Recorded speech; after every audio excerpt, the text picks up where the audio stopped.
Bienvenidos a todos. Soy la doctora Gabriela Norese, jefa de sección de cánceres hereditarios y medicina de precisión de la División Ginecología del Hospital de Clínica José de San Martín. Y hoy les voy a hablar sobre asesoramiento genético oncológico en cánceres ginecológicos.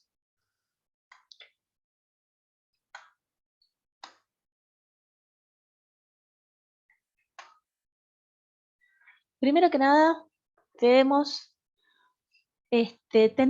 vamos a definir conceptos, ¿sí? Y en lo que respecta a cáncer, debemos pensar siempre que el cáncer es una enfermedad multifactorial que depende de, el genotipo y del ambiente para dar ese fenotipo que sería el cáncer. El genotipo es todo aquello que nosotros somos, que es nuestro ADN, que nosotros lo heredamos de mamá, lo heredamos de papá y ellos a su vez de sus padres. Y cuando hablamos de ambiente, hablamos no solo de todo lo que nos rodea, sino de nuestros hábitos, sino de la exposición a determinados virus, determinados fármacos, radiaciones, demás, incluido el tema de la obesidad y obviamente del tabaco, que pueden influir en el desarrollo de una patología, en este caso el cáncer. Nosotros tenemos distintos tipos de cánceres. Por un lado tenemos los cánceres esporádicos, que son aquellos que se producen en células somáticas, que son la mayoría de los cánceres, que es alrededor del 70 al 80% de los casos. Después están los cánceres familiares, que son aquellos que vemos a lo largo de una misma familia, pero no tenemos una alteración genética que nos justifique de que haya un síndrome de origen hereditario. Y después están los cánceres de origen hereditario, que son aquellos que se producen por una alteración genética que hace que se manifieste una determinada enfermedad. Históricamente se hablaba de que había una mutación que producía una enfermedad. Hoy por hoy ya no hablamos ni de mutación ni de enfermedad, principalmente porque nadie quiere ser mutante, pero hoy por hoy hablamos de variantes, ¿sí? Que son todos aquellos cambios genéticos que me van a predisponer a una enfermedad, ¿sí? Hay muy pocos cambios genéticos que puedan dar y que se relacionen en un 100% de penetrancia. ¿Esto qué significa? Que el 100% de esos pacientes que tengan esa alteración genética, vayan a desarrollar la enfermedad, ¿sí? En la mayoría de los casos no es tan así y no hay una penetrancia completa, sino que hablamos de penetrancia incompleta y eso es lo que sucede con los cánceres genitomamarios. Primero que nada, el asesoramiento genético empieza en casa. O sea, nosotros más allá de ser oncólogos que nos dedicamos a la atención de pacientes con una patología específica, no debemos olvidarnos que somos agentes de salud. Y toda oportunidad y en toda consulta es una posibilidad de diagnóstico de una paciente con algún síndrome de origen hereditario. Entonces, en la anamnesis es fundamental que nosotros preguntemos sobre antecedentes familiares, antecedentes personales, si hay de cáncer, qué tipo de cáncer hay, qué tipo de histología tenían esos cánceres, dónde estaban ubicados y en qué familiares se desarrollaron, ¿sí? Siempre hablando de las dos ramas, rama materna, rama paterna, idealmente 3 generaciones, o sea, preguntar sobre antecedentes tanto en padres como en tíos, en primos y en abuelos, y preguntar la ascendencia, que es algo que no solemos preguntar, pero vamos a ver que es algo que nos ayuda a orientar el estudio de las pacientes.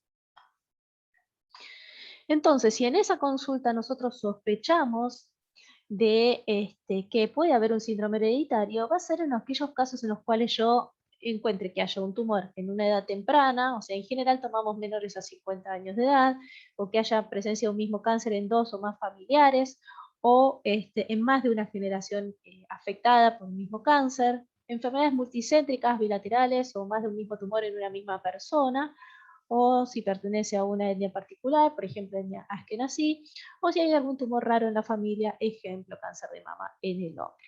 Entonces, todo eso nos tiene que hacer prender las alarmas y trabajar en equipo con especialistas en asesoramiento genético para que nos orienten a cómo debemos enfocar a nuestros pacientes. ¿Y por qué es importante? Principalmente porque tenemos un diagnóstico, podemos tener un diagnóstico de, de un determinado síndrome, que eso me va a permitir tomar medidas de prevención y por eso sabemos que podemos tener medidas de tratamiento con terapias dirigidas. Y esto debemos recordar que tiene un impacto no solo en el paciente, sino también en sus familiares, ¿sí? Entonces, en todos ellos podemos tomar medidas de seguimiento distinto a lo que es la población general, realizar cirugías reductoras de riesgo y también medidas de farmacoprevención. ¿Sí? Es por eso que hoy por hoy el asesoramiento genético se considera estándar de cuidado y hoy por hoy toda unidad que maneje pacientes con cáncer debe tener un asesor genético o por lo menos estar en contacto con un equipo de asesoramiento genético. ¿Y por qué también es importante? Porque sabemos que el 24% de los cánceres de ovario, el 10% de los cánceres de colon, mama, próstata, endometrio, páncreas, son de origen hereditario y en todos ellos es donde más impacto vamos a tener. Cosas a tener en cuenta respecto a lo que es o a lo que implica estar frente a un paciente con un cáncer de origen hereditario, es que un mismo cáncer puede ser producido por distintos tipos de genes, ¿sí? No es un gen, una patología, sino que un mismo gen tiene determinadas funciones en determinados tipos de órganos y es por eso que se van a ver que también podemos tener distintos tipos de cánceres producidos por un mismo gen. Entonces, esas son las dos cosas que ustedes deben pensar de que no es no es un cáncer de mama, no es un cáncer de ovario, sino que pueden ser un gen, distintos tipos de cánceres, un mismo cáncer, distintos tipos de genes. A su vez, también tienen que entender que el resultado no es un resultado, no nos quedamos en un resultado que sea positivo, negativo o un valor numérico como si estuviéramos hablando de un CA125, sino que estamos hablando de variantes genéticas que se expresan de determinada manera y se describen de determinada manera en un informe, en los cuales a rasgos generales nosotros lo vamos a dividir en variantes benignas, probablemente benignas, variantes de significado incierto, que son aquellas que hoy por hoy no podemos decir que se asocian directamente con la patología, sino que son aquellas que no tenemos la información suficiente como para decir que hay una relación con la patología. Y las variantes que son accionables, o sea, las que podemos tomar alguna medida de prevención o alguna medida terapéutica, que son las que se informan como probablemente patogénicas o patogénicas, ¿sí? Esto para que tengan una idea de cómo es un resultado general dentro de lo que implica el estudio genético, donde esto está escrito en inglés porque la mayoría de los estudios se mandan a hacer en el exterior, pero vean que se informa el gen afectado y la variante cómo está expresada en las bases de datos también. Nosotros como médicos nos podemos encontrar con distintos escenarios para el diagnóstico de un síndrome hereditario. Por un lado puede venir el paciente que nos refiere antecedentes personales o familiares de cáncer, entonces le pido un estudio germinal, un estudio en sangre o en saliva y me confirma el síndrome hereditario. Eso es lo que históricamente, como históricamente venían las pacientes a la consulta. Pero hoy por hoy, con el advenimiento de las terapias dirigidas, muchas veces las pacientes primero se hacen un estudio somático, un estudio del tumor, y ahí se detectan variantes que podrían estar relacionadas con un síndrome hereditario. Entonces, lo que hacen es consultar con asesoramiento genético para confirmar a través de un estudio germinal el síndrome hereditario. ¿Y a qué voy con esto? Es que si ustedes reciben un estudio somático, no confirmamos, o sea, el estudio somático no define la presencia de un síndrome hereditario, nos puede ayudar a guiar para hacer más estudios para confirmarlo, ¿sí? Pero no le voy a decir al paciente tiene un síndrome hereditario, sino que la voy a derivar con un especialista para que la estudie y ahí poder confirmar la presencia o no. Porque a veces pueden ser variantes que se detecten solamente en el tumor y que no tengan, que no se asocien con un síndrome hereditario. En lo que respecta a cánceres mamarios, nosotros tenemos el cáncer de mama, el cáncer de ovario y el cáncer de endometrio como los tres cánceres principales asociados a síndromes hereditarios. El más conocido, el síndrome mama ovario páncreas hereditario, producido por BRCA1 y BRCA2, pero también tienen que saber que el cáncer de mama puede deberse a otros tipos tipos de cánceres, como otros tipos de genes, como el PALB2, CHEK2, ATM, MBN, o el cáncer de ovario por el BRIP, los RAD51-CID y el BRD1. El cáncer de endometrio en sí se asocia con el síndrome de Lynch, que también puede asociarse con el cáncer de ovario y obviamente con el cáncer de colon, producido por la alteración de las proteínas reparadoras del ADN MLH1, MSH2, MSH6 y PMC2. Y después hay otros síndromes que son mucho menos frecuentes, que dan una característica clínica muy particular, que un fenotipo muy específico, rasgos muy característicos, que producidas por otros genes que, como les había dicho, son mucho menos frecuentes, como por ejemplo el PTEN, que da el síndrome de Cowden, en el cual los pacientes pueden tener cáncer de mama o cáncer de endometrio, y a su vez se asocian con macrocefalia o lesiones mucocutáneas, y otro tipo de cánceres como el cáncer de colon, el cáncer renal. Después está el síndrome de Li-Fraumeni, que principalmente se asocia a cáncer de mama con sarcomas o tumores adrenocorticales o tumores de plexos coroideos, y a eso me refería también con tumores raros en la familia, porque no es normal encontrar un tumor de plexo coroideo, y eso es algo, un rasgo patognomónico en estos casos. O el síndrome gástrico difuso, donde los pacientes pueden presentar un cáncer gástrico difuso que se asocia con cáncer de mama y producido por ejemplo CDH1, o el síndrome de Peutz-Jeghers, que es producido por la alteración del gen STK11, el cual puede haber cáncer de mama, cáncer de endometrio, cáncer de colon, y muchas veces esto se observa y se ve en pacientes muy jóvenes y hasta en la infancia. Muchas veces se diagnostica por cuadros de oclusiones intestinales tempranas. Yendo ya a la parte ginecológica, fuera de lo que es patología mamaria, nosotros como especialistas vamos a tener una paciente con cáncer de ovario. Y muchas veces, y me han preguntado muchas veces los mismos médicos o las mismas pacientes, ¿por qué tengo que estudiar a una paciente con cáncer de ovario si ya tiene el cáncer puesto? Y es por esto.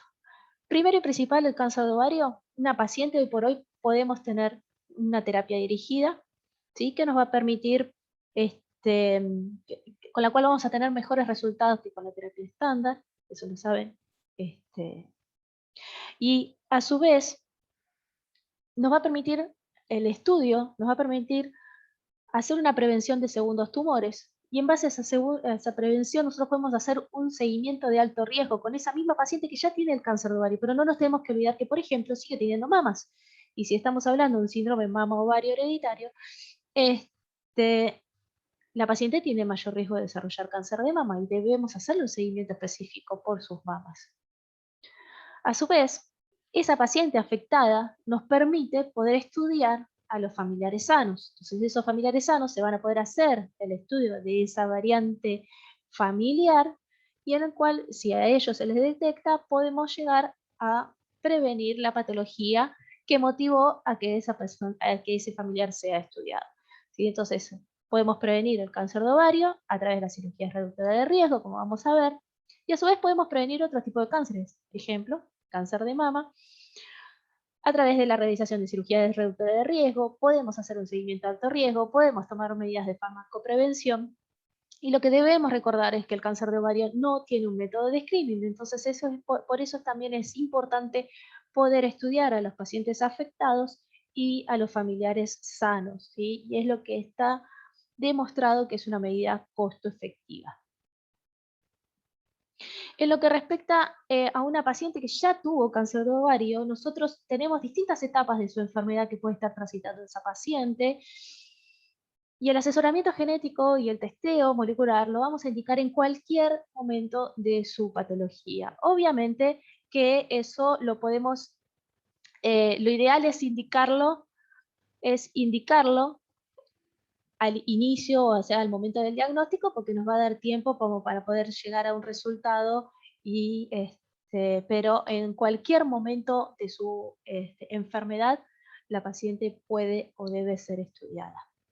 Y lo que se vio es que en un principio solamente estudiábamos a las pacientes eran serosos papilares o que tienen antecedentes familiares. Y se vio que todos los cánceres epiteliales de ovario, un tercio no tenían antecedentes familiares, un tercio eran pacientes mayores a 60 años y a su vez había pacientes que no eran serosos papilares.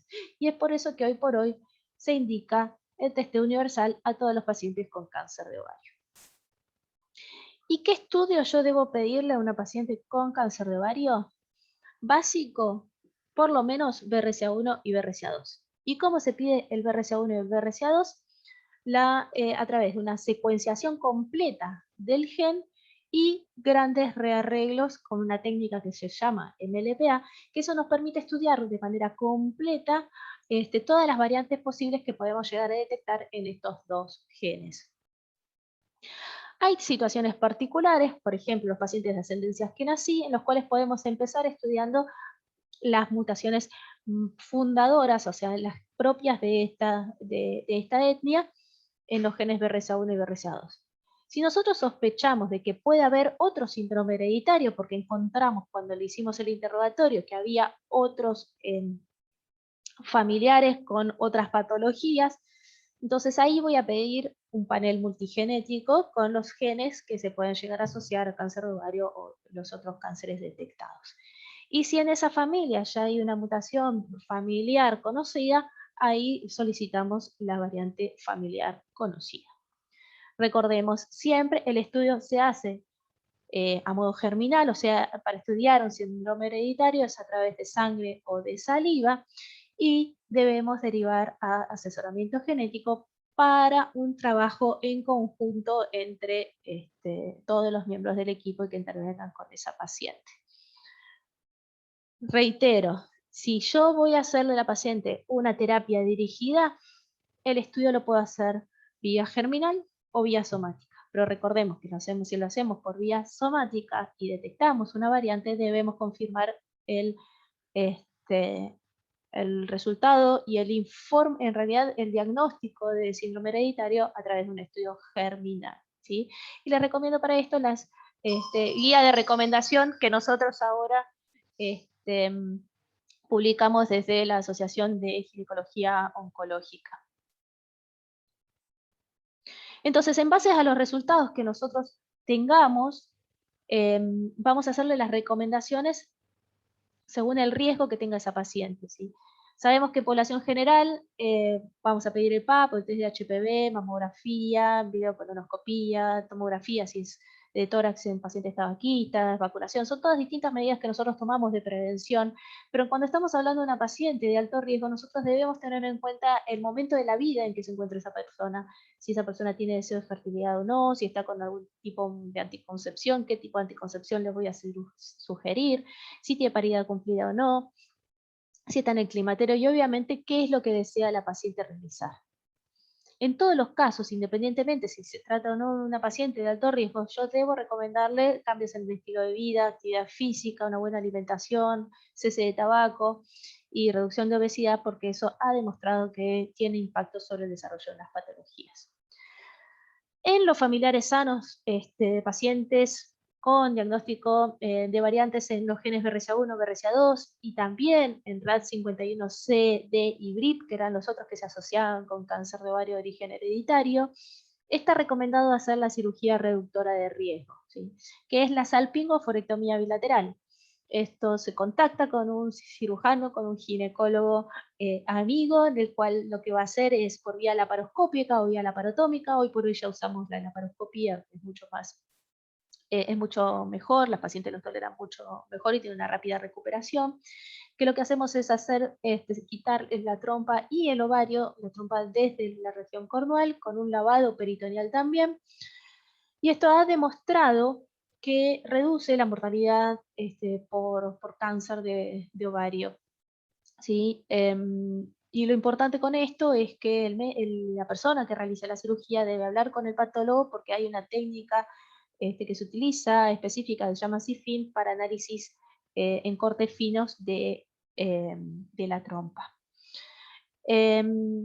Obviamente lo que hay que evaluar y ver bien son las edades en las cuales yo voy a implementar o voy a indicar realizar este procedimiento, porque, ejemplo, el BRCA1 se estudia se realiza el procedimiento en pacientes de entre 35 y 40 años de edad y BRCA2 entre los 40 y 45 años de edad, ¿sí?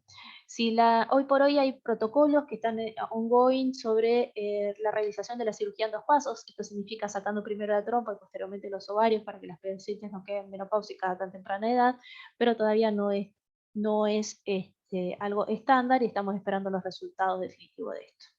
En el mientras tanto, si la paciente no realizó la cirugía, nosotros lo que vamos a hacer es un seguimiento a partir de los 30, 35 años de edad o 10 años antes del cáncer más joven con ecografía transvaginal con Doppler y se hace 125 cada 6 meses. Obviamente explicándole a la paciente el tema de que con esto tenemos una tasa menor y no es tan especificada para la detección de cáncer de ovario.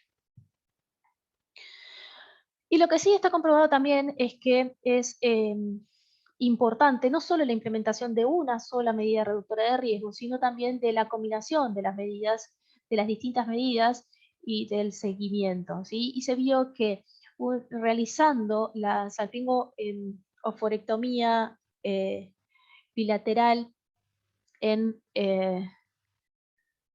alrededor de los 40 años de edad, con un seguimiento entre los 25 y 30 años de edad en lo que sería el screening mamario y una mastectomía posterior a los 40 años de edad, teníamos una alta sobrevida de las pacientes.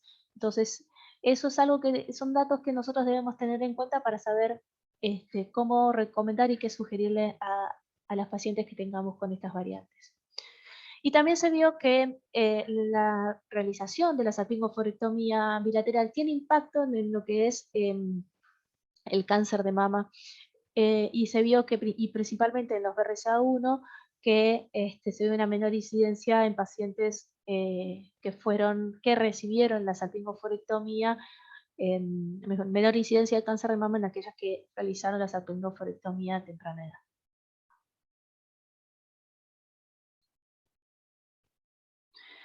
En lo que respecta a cáncer de endometrio, nosotros tenemos el síndrome de Lynch como el principal síndrome que se asocia con el cáncer de endometrio. Después, como les había dicho, el síndrome de Cowden. Y por hoy hay otros genes como el BRCA1, el POLE, el POLD1, el SMAD4, que están ahí en la gatera, ¿sí? Sino que los estamos estudiando, los estamos viendo. Nos falta mucha más información respecto a esto, pero podrían ser potenciales genes a estudiar.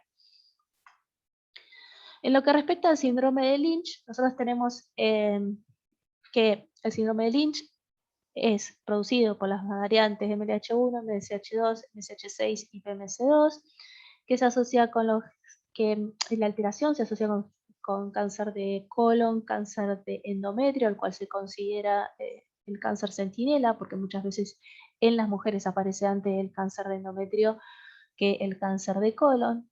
Y después otros cánceres menos frecuentes, pero no dejan de ser importantes, como ser el ovario, estómago, uréter, intestino delgado, hepatobiliar, cerebros y tumores sebáceos. Hay determinados criterios que nosotros tomamos en cuenta, como de sospecha de síndrome de Lynch, como los criterios de Amsterdam 2 o los criterios de Bethesda. Y lo que deben recordar y tener en cuenta siempre es que son pacientes que tienen mayor riesgo de desarrollar cáncer. Si se lo comparamos con la población general, que tiene un riesgo del 5% de cáncer de colon versus el 80% de riesgo de cáncer de colon, si tienen variantes en estos genes, es por eso que es importante saber de su existencia, ¿sí?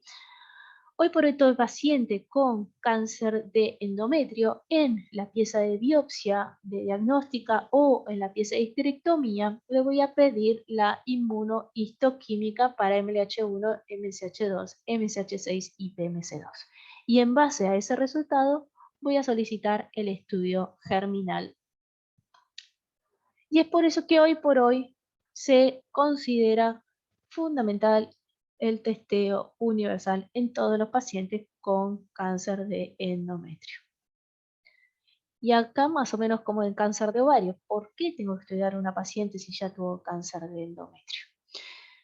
Primero y principal para tener diagnóstico, para saber si ese cáncer es esporádico o es de origen hereditario. Si es de origen hereditario, voy a estar frente a un síndrome de Lynch. Y si tengo ese síndrome de Lynch, me va a permitir prevenir segundos tumores. Entonces voy a poder implementar medidas de seguimiento de alto riesgo, cirugías reductoras de riesgo, poder estudiar a los familiares sanos. Pero lo que es importante también en cáncer de endometrio, debemos recordar que hoy el cáncer de endometrio tenemos una clasificación molecular. Tenemos 4 grupos dependiendo de las características moleculares de ese tumor, y a su vez se vio que las pacientes tienen determinado y distinto pronóstico y que podemos darle una terapia dirigida. Entonces, por eso también es importante pedirle a todas las pacientes con cáncer de endometrio la inmunohistoquímica. Recordemos que los cánceres de ovario y el cáncer de endometrio no tienen método de discriminación. Entonces, en estos pacientes nosotros debemos hablar con ellos y orientarlos. Si en el caso que alarmarlos para que estén atentos ante la presencia de un sangrado en la posmenopausia o alguna irregularidad menstrual y obviamente otros síntomas que se pueden asociar con un cáncer un poco más avanzado, ¿sí? Y fundamental, y nuevamente, y lo voy a repetir siempre, testeemos a las pacientes con cáncer de endometrio, ¿sí? Y en base a ese testeo con inmunohistoquímica, pedirles el estudio germinal. Entonces, como les había comentado recién, podemos tomar medidas reductoras de riesgo, estudios de tamizaje y farmacoprevención. En lo que respecta a las cirugías reductoras de riesgo, tenemos la histerectomía con anesectomía bilateral. Reduce la incidencia, no tiene beneficio de impacto sobre mortalidad, pero sí reduce la incidencia de cáncer. Y en general la recomendamos entre los 35 y los 40 años de edad con paridad cumplida si hay alteraciones en MH1, MSH2 y MSH6. PMS2 podemos discutir de hablarlo con las pacientes. Hoy por hoy tenemos muy poca información respecto a este gen. Pero lo que ustedes pueden ver es cómo es las edades de aparición, dependiendo de la alteración, el gen que esté alterado, y obviamente el riesgo acumulado con los distintos tipos de cánceres que podemos detectar. Y es por eso que es importante poder implementar este tipo de cirugía en las pacientes que aún no hayan desarrollado cáncer de endometrio. En estos casos lo que hacemos es tomar una biopsia previa a la cirugía, como para ver si no hay un cáncer de endometrio oculto. La podemos hacer por vía laparoscópica o vía laparotómica, y podemos hacer la cirugía también en los casos en los cuales recordemos que se puede asociar con cáncer de colon. Entonces si la paciente no puede hacer un seguimiento con colonoscopías, se puede recomendar hacer la colectomía en el mismo acto. Lo importante y lo que sí se vio que tiene impacto en estos casos es la palabra del médico. O sea, que el médico sepa orientar a la paciente sobre cuáles van a ser los beneficios de la cirugía, cuáles son las complicaciones, cómo va a ser el pre y el post cirugía, porque recordemos que son pacientes jóvenes que muchas veces quedan menopáusicas, y se vio que hay mucho menos conocimiento que con lo que respecta al síndrome de mama ovario hereditario por BRCA1 y BRCA2. Entonces, los médicos tienen mucho menos conocimiento de esta patología. Entonces, eso también muchas veces le genera miedo a las pacientes. Lo importante en esto es trabajar en equipo e informar bien a las pacientes. Si la paciente, ejemplo, es una paciente joven que no quiere aún, porque no tiene paridad cumplida, no quiere realizar la cirugía reductora de riesgo, lo que hacemos es una ecografía transvaginal, una biopsia de endometrio, en general cada 1 o 2 años, a partir de los 30 o 35 años de edad. No ha demostrado impacto en sobrevida, pero bueno, es lo que hoy por hoy podemos hacer con estas pacientes. Nosotros desde el hospital lo que hacemos es hacer una histeroscopía en consultorio, que tiene menos, es mucho más aceptable y nos permite tener una buena visualización de la cavidad endometrial. Esta imagen es de una paciente con síndrome de Lynch que, que venía con biopsias insuficientes porque no podían tomar una buena biopsia, y nosotros realizamos la histeroscopía en consultorio y pudimos ver y quedarnos tranquilos que el endometrio de la cavidad endometrial estaba bien, estaba libre de patología y pudo continuar con su seguimiento. A su vez, en estos pacientes nosotros podemos tomar medidas de farmacoprevención, según el estudio CAP2, estamos esperando los resultados del CAP3, la implementación de aspirina ayuda a lo que es la prevención del colon. En endometrio no tuvo tanto impacto, pero bueno, podría llegar a tener un efecto protector. Y en las pacientes que todavía no han realizado la cirugía reductora de riesgo, indicarles anticonceptivos y DIU con levonorgestrel. ¿Por qué? Porque nos ha demostrado que tanto el anticonceptivo como el DIU lo que hacen es reducir el tamaño, el espesor endometrial, y esa replicación constante que tienen con cada periodo. Y a su vez, en el ovario, los anticonceptivos orales, las pacientes no ovulan, entonces también evitamos esa replicación que puede afectar el ovario. Y esto no tiene impacto sobre el cáncer de mama. Entonces, en las pacientes tanto con síndrome de Lynch como con BRCA1 y BRCA2, les podemos indicar anticonceptivos orales sin inconvenientes, obviamente, siempre y cuando la paciente quiera tener anticoncepción, ¿sí? Y también el bioconlevonorgestrel. Debemos recordar siempre que no es solamente los cánceres ginecológicos, sino que tenemos una asociación de distintos tipos de cánceres dependiendo del gen afectado. Puede ser colon, puede ser páncreas, puede ser melanoma, puede ser tiroides y puede ser cáncer de estómago, etc. Por eso es importante trabajar en equipo con un asesor genético que les va a dar las recomendaciones a ustedes sobre cómo tienen que hacer el seguimiento de esos pacientes, ¿sí? Entonces, a modo de resumen, recordemos, síndrome mama ovario páncreas hereditario por BRCA1 y BRCA2, estudio germinal para su diagnóstico en todas las pacientes con cáncer de mama menores a 45 años, triple negativo a partir de las guías del 2022 que ya están publicadas de la NCCN, incluye a todas las pacientes con triple negativo, antes era hasta los 60 años de edad. Todo paciente hombre o de ascendencia askenazí debe ser estudiado. Cáncer de ovario, cáncer de páncreas, próstata metastásico con un gliso mayor a 7, o si la paciente tiene indicación de terapia dirigida, hacerle el testeo germinal. En lo que respecta al síndrome de Lynch, toda paciente con cáncer de endometrio o con cáncer colorectal, estudiarla con inmunohistoquímica del tumor. ¿Y por qué es importante esto? ¿Y por qué es importante que todos estemos formados en el tema? Porque se ha visto que hay muy baja tasa de pacientes que son estudiadas. Y esto muchas veces tiene que ver con el miedo que tiene el paciente, obviamente, porque ya muchas veces se enfrenta a una patología oncológica y enfrentarse a otro diagnóstico también es difícil. Miedo percibido por el médico, porque muchas veces está sobrevalorado o subestimado la patología, porque no hay conocimiento, mucho conocimiento de los mismos. Hay falta de acceso a los métodos de tamizaje. Muchas veces dicen, ¿para qué te voy a pedir un estudio genético si después no te voy a poder hacer un seguimiento como corresponde? Y a su vez, el gran limitante que tenemos acá en Argentina y en gran parte del mundo es que estos estudios no están contemplados por el plan médico obligatorio en Argentina, entonces las obras sociales no tienen la obligación de costear estos estudios. Estamos hablando que son estudios caros, que son entre 50.000 y 60.000 pesos, y que muchas veces tienen que pasar por periodos de auditorías médicas y las obras sociales pueden terminar sin cubrirlos. Entonces, eso hay que saber manejarlo. Entonces, recordemos que el asesoramiento no es lo mismo que pedir un estudio genético, ¿sí? Que cuando hablemos de cáncer hereditario, cada acción que nosotros hagamos va a tener un impacto tanto sobre la paciente como sobre su familia. Entonces debemos trabajar todos juntos en equipo, paciente, familia, médico, comunidad, y cuando hablo comunidad hablo de toda la comunidad, ¿sí? Principalmente enfocándonos en la educación de todas las partes y el trabajo del equipo. Acá les dejo el mail de contacto, el mail de contacto mío, de agoclinicas@gmail.com, y la página web del directorio Procafa, donde pueden encontrar los datos de todos los médicos que nos dedicamos a hacer asesoramiento genético oncológico en el país. ¿Sí? Recordemos que la prevención es mejor que la cura. ¿Sí? Muchas gracias.